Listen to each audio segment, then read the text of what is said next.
Good afternoon student. बघा आपलं नवीन chapter आपण स्टार्ट करत आहोत. ग्रॅव्हिटेशन 5वं चॅप्टर आहे. तर थेरी आपण इथे एक्सप्लेन करणार आहोत आणि ती अंडरस्टँड तुम्ही करून घ्यायची, कारण थेरी इथे राईट डाऊन करण्यामध्ये खूप जास्त वेळ जातो, एवढं लक्षात घ्या.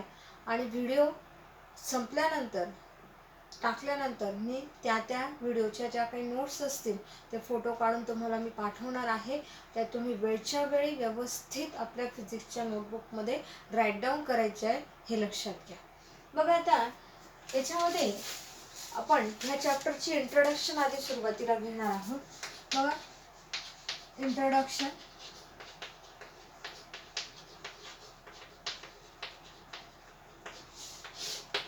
इंट्रोडक्शन मध्ये बघा, all material objects have a natural tendency to get attracted towards the earth in many natural phenomena like a coconut falling from trees, raindrops falling from the clouds, etc. All bodies are attracted towards the earth with a constant acceleration, and this fact was recognized by Italian physicist Galileo. बघा आता simple आहे, सगळ्यांना माहिती आहे की gravitational force आपल्याला बघायचं आहे. आता सुरुवातीला आपण ग्रॅव्हिटेशन म्हणजे काय या चॅप्टरची ओळख आपल्याला करायची आहे. तर सिंपल एक्झाम्पल आहे, त्यांनी म्हटलेलं आहे की कुठलेही ऑब्जेक्ट आपण जर वरती फेकल्यानंतर ती खालीच येणार आहे. तर याच्या मागचं रिझन काय आहे की अर्थ ग्रॅव्हिटेशनल फील्ड म्हणजे काय की एक प्रकारे जे गुरुत्वीय आकर्षण आहे पृथ्वीच्या, एक प्रकारे ते काय होतंय, कुठलाही ऑब्जेक्ट हा खेचला जातो पृथ्वीच्या अर्थ सरफेसला, तो अट्रॅक्ट हा होत असतो, हे त्याच्या मागचं रिझन आहे. तर तिथे काय असतं आहे, एक प्रकारे ग्रॅव्हिटेशन हा महत्त्वाचा फॅक्टर आहे. All bodies are attracted toward the earth with a constant acceleration. आणि याचा जो काही शोध आहे एक प्रकारे, तर गॅलिलिओ हा जो काही सायंटिस्ट आहे याने हा एक प्रकारे त्याचा सुरुवात ही त्याने एक प्रकारे केलेली होती. मग नंतर तुम्ही म्हणणार की ग्रॅव्हिटेशन तर न्यूटन्स लॉ आपण त्याच्यामध्ये बघितलं होतं की एक प्रकारे त्याच्यामध्ये देखील याचा संदर्भ हा आलेला होता. बघा आता त्याच्यानंतर एक प्रकारे पुढचे जे काही आपल्याला बघायचं आहे ह्या चॅप्टरमधला महत्त्वाचा जो काही टॉपिक आहे तो असणार आहे केपलर्स लॉ. बघा आता केपलर्स या सायंटिस्टने इथे त्याचा शोध लावल्यामुळे त्याचं जे काही लॉज आहेत हे त्याच्या नावावरून हे तयार झालेले आहेत. तर केपलर्स लॉज हा कशाशी संबंधित आहे, रिलेटेड आहे, तर ते आपल्याला बघायचं आहे. तर केपलर्स लॉ हा of a planetary motion describe the orbits of the planets around the sun and there are is a 3 laws. म्हणजे काय की हा जो काही केपलर्स लॉ आहे, तर प्लॅनेटरी मोशन म्हणजे काय की जी काही आपली अवकाश आहे, आकाशगंगा आहे, त्या आकाशगंगामध्ये जे काही एक प्रकारे प्लॅनेट्स आहे, तर त्या प्लॅनेट्स एक प्रकारे कशा पद्धतीने त्यांचं जे काही मोशन आहे, गतिमान असणार आहेत, तर ते कशा पद्धतीने असतील, तर त्याच्याशी संबंधित हा केपलर्स लॉ आहे. तो आपल्याला 1 बाय 1 त्याचे 3 लॉज आहेत, 1 2 3 आपल्याला स्टेप बाय स्टेप बघायचे. मग आता पहिला जो काही केपलर्स लॉ असणार आहे, फर्स्ट लॉ ऑफ ऑर्बिट, म्हणजे त्याचं नाव जे काही आहे पहिल्या लॉचं असणार आहे लॉ ऑफ ऑर्बिट. म्हणजे केपलर्स लॉचे 3 लॉ आहेत, हे लक्षात घ्या. म्हणजे याच्यातला हा सब टॉपिक एक प्रकारे. मग आता बघा त्याचे स्टेटमेंट काय आहे, तर all planets moves in a elliptical orbits around the sun with the sun at one of the foci of the ellipse.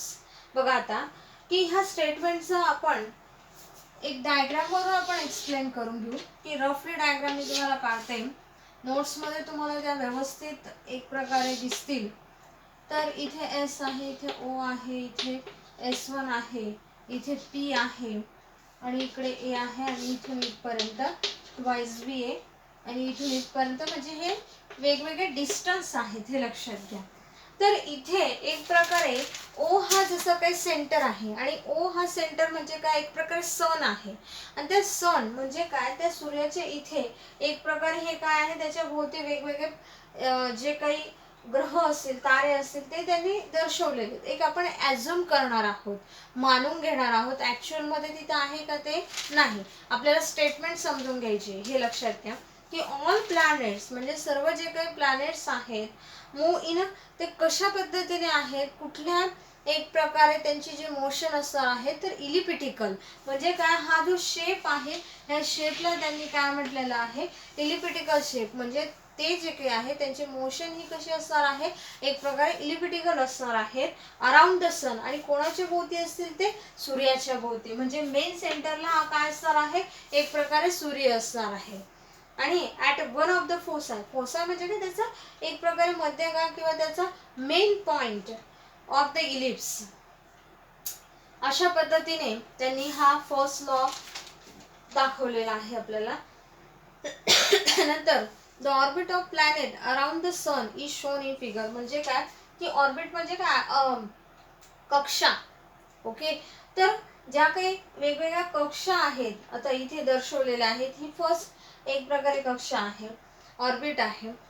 तर एस आणि S1 आर कसे आहेत, इलिप्स आहेत. म्हणजे त्या सनचे being at S and P is the काय असणार आहे, क्लोजेस्ट पॉईंट. म्हणजे काय, हा पी जो काही पॉईंट आहे त्या सूर्याच्या, म्हणजे एस पॉईंट इथे सन आहे एक प्रकारे, अशा पद्धतीने दर्शवलेलं आहे.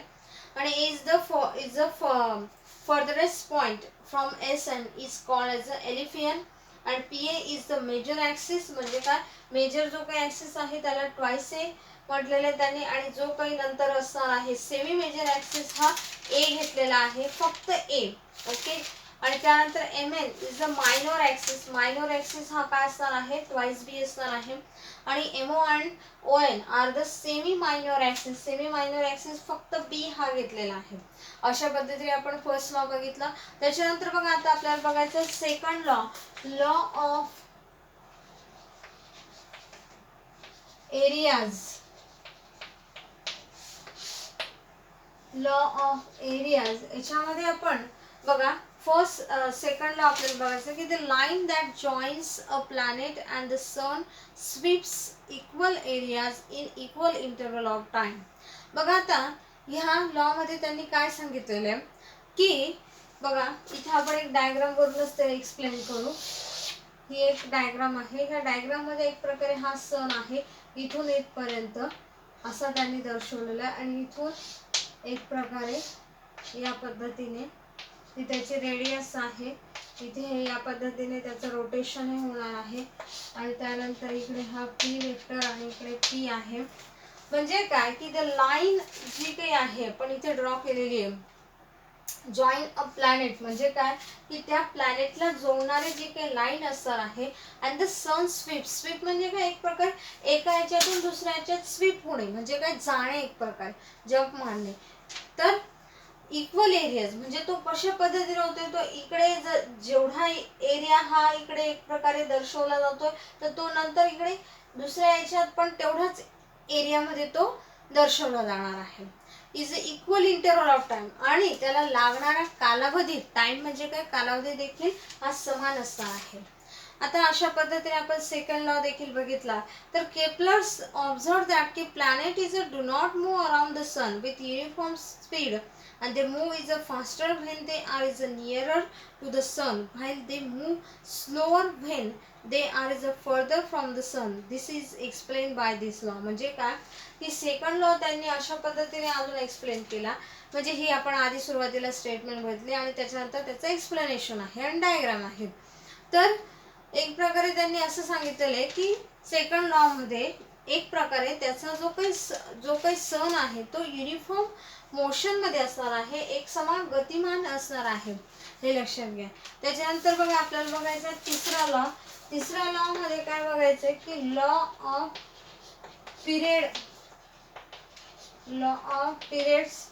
The square of the time period of revolution of planet around the sun is a proportional to the cube of the semi major axis of the ellipse traced by planet. आता याची डायग्राम नाहीये, तर ह्या वरच्या diagram वरूनच आपण ते explain करणार आहे की जो काही सूर्य आहे, सन आहे, तर एक प्रकारे तो कशा पद्धतीने असा आहे, square of the time period of the revolution of the planet around the sun is a proportional. बघा आता त्याच्या ह्या लॉ मध्ये एक फॉर्म्युला त्यांनी दर्शवलेला आहे, T square is directly proportional to R cube.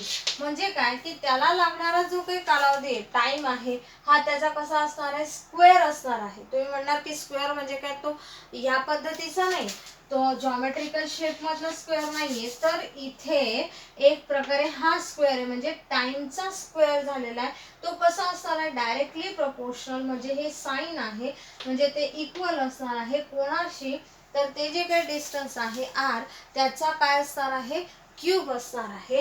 हे त्याच्या स्टेटमेंट, म्हणजे हे काय असणार आहे, हे मॅथमॅटिकल स्टेटमेंट आहे. आणि जे काही वर्ड्स मधलं स्टेटमेंट आहे ते मी आताच तुम्हाला एक्सप्लेन करून सांगितलं. अशा पद्धतीने आपण, मग आता बघा, हा एका खाली एक आला, टी स्क्वेअर अपॉन इकडे R cube is equal to काय असणार आहे, कॉन्स्टंट. म्हणजेच काय, Kepler's laws were based on a regular observations of the motion of planet. म्हणजे केप्लर्स लॉ हा बेस, म्हणजे त्याचा कसा असणार आहे, त्याचा पाया काय आहे, एक प्रकारे regular observation of motion of planet. सुरुवातीलाच आपण बघितलं की केप्लर्स लॉ काय दर्शवतो, की प्लॅनेट्सची motion दर्शवतं. Okay.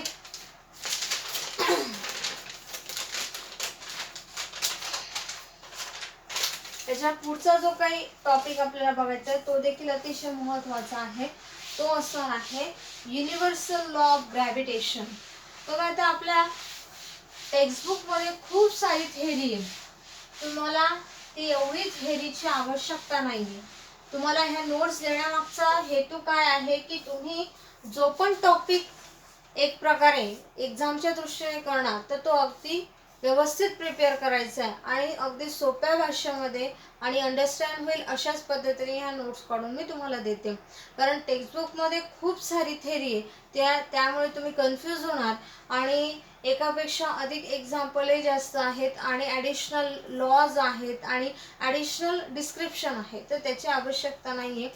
Gravitation, universal law of ग्रॅव्हिटेशनचे देखील त्यांनी तसंच केलेलं आहे, परंतु जे मी तुम्हाला इथे लिहून देणार आहे तेच तुम्ही एक्झामच्या दृष्टीने लक्षात घ्यायचं. मग आता युनिव्हर्सल लॉ ऑफ ग्रॅव्हिटेशन.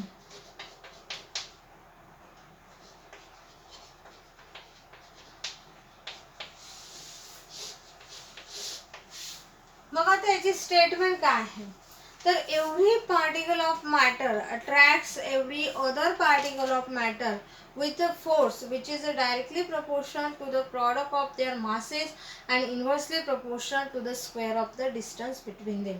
बघा, आपल्याला एक डायग्राम काढते आणि त्या डायग्राम वरून तुम्हाला ही स्टेटमेंट अगदी लगेच क्लिअर होईल. तर आपण याच्या अगोदर 3 डायमेन्शनल तुम्हाला मी समजून सांगितलं होतं की हा एक्स ॲक्सिस असतो, हा वाय असतो आणि हा झेड असतो. आणि त्यामध्ये आपण हे दोन जे काही पार्टिकल आहेत, म्हणजे काय, हा M1 आहे, हा M2 आहे, या पद्धतीने. त्यानंतर इकडे R2 हे त्याचं डिस्टन्स आहे इथून इथपर्यंत, आणि इकडे R1 देखील हे एक डिस्टन्स आहे ह्या दुसऱ्या पार्टिकलचं. म्हणजेच काय, पहिल्या पार्टिकलचं O पासून इथपर्यंत डिस्टन्स त्यांनी R2 घेतलंय, दुसऱ्या पार्टिकलचं इथून इथपर्यंत आहे. M1 आणि M2 हे त्याचे काय आहेत, त्या पार्टिकलचे मास आहेत.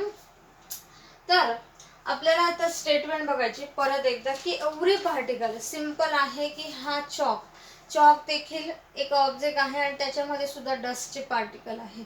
तर एव्हरी पार्टिकल, प्रत्येक पार्टिकल, समजा हा मी एक 2 पार्टिकल घेतले, ओके, तर त्या पार्टिकलमध्ये ऑफ मॅटर अट्रॅक्ट्स, म्हणजे काय, ते एकमेकांना अट्रॅक्ट करतात.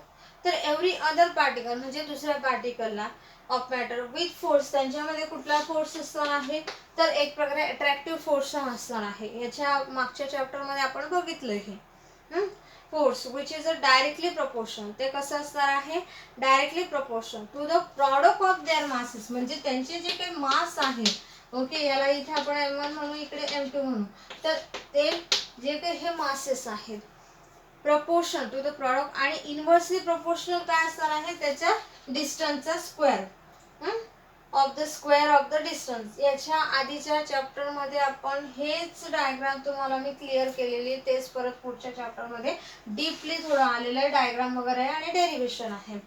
This law is applicable to all material object in the universe and hence it is known as the universal law of gravitation. बघा आता तुम्ही म्हणणार की याला युनिव्हर्सलचा अर्थ काय जागतिक, तर याला जगामध्ये मान्यता प्राप्त झालेली आहे. तर त्याच्या मागचं कारण काय आहे की हे प्रत्येक पार्टिकलवर आपण ते अप्लाय करू शकतोय. एक प्रकारे त्या प्रत्येक पार्टिकलवर आपण हा नियम तिथे लावू शकतोय आणि म्हणून त्याला त्यांनी काय म्हटलेले युनिव्हर्सल लॉ ऑफ ग्रॅव्हिटेशन म्हटलेले. हे लक्षात घ्या. मग आता बघा त्यामध्ये ही डायग्राम आपण बघितली. मग आता इफ टू बॉडीज म्हणजे आता दोन बॉडीज आहेत आणि त्यांचे मासेस काय असणार आहेत m1 आणि m2 आहे. तर ते काय झालेले सेपरेटेड झालेले, सेपरेट आत्ताच मी तुम्हाला डायग्राम काढून दाखवली, सेपरेट झालेले आणि त्यांच्यामध्ये डिस्टन्स काय असणार आहे r असणार आहे. देन द ग्रॅव्हिटेशन फोर्स, तर त्यांच्यामध्ये जो काही निर्माण झालेला आहे gravitation force of attraction between them can be written as, मग तिथं F is directly proportional to m1 m2 upon r square. आणि म्हणून बघा जी आपण वर्ड्स मध्ये स्टेटमेंट बघितली म्हणजेच काय force is directly proportional to their product of their masses, म्हणजे हे दोन मासेस आहेत m1 m2 आणि इनव्हर्सली प्रोपोर्शनल. बघा आता हा काय असेल ज्या वेळेस 1 अपॉन म्हणजे खाली ज्या वेळेस असणार आहे तो फॅक्टर तो काय असतो तो इनव्हर्सली असतो. हे लक्षात ठेवायचं आहे. Inversely proportional to their square of the distance. Okay, म्हणजे हे जे काही डिस्टन्स आहे म्हणजे हा r काय डिस्टन्स आहे त्याचं तिथे काय केलेलं आहे त्यांनी स्क्वेअर केलेला आहे. अशा पद्धतीने हे काय झालेलं आहे त्याचं मॅथमॅटिकल स्टेटमेंट झालेली आहे. तर यावरून F is equal to G for gravitational universal gravitational constant असं त्याला म्हटलं जातं. m1 आणि m2 as it is upon r square. मग आता G is a constant known as a universal gravitational constant, आता मी सांगितलं तुम्हाला it's a value is SI unit. तर त्याची व्हॅल्यू काय असते बघा अतिशय महत्त्वाची value 6.67 into 10⁻⁻11 newton metre square per kilogram square. Okay, आपण ज्यावेळेस प्रॉब्लेम याच्यावरचे बघू तर त्याच्यामध्ये एखाद्या वेळेस या व्हॅल्यूज आपल्याला तिथे लागतात परंतु त्या दिलेल्या असतात. ओके, त्यानंतर त्याचं डायमेन्शन जे काही असणार आहे डायमेन्शन असणार आहे एक प्रकार g is equal to L³ m⁻⁻1 t⁻⁻2. अशा पद्धतीने आपण युनिव्हर्सल लॉ ऑफ ग्रॅव्हिटेशन अतिशय महत्त्वाचा टॉपिक बघितलेला. हा 3 मार्क्ससाठी हा तुम्हाला विचारला जाऊ शकतो. म्हणजे 1 मार्क्ससाठी स्टेटमेंट, नंतर हाफ मार्क्स डायग्राम, बाकीचे तर मग डेरिवेशनला इथपर्यंत थोडी थेअरी त्याच्यामध्ये व्यवस्थित लिहायची. ओके, नेक्स्ट टॉपिक आपण पुढच्या व्हिडिओमध्ये बघू. नमस्कार.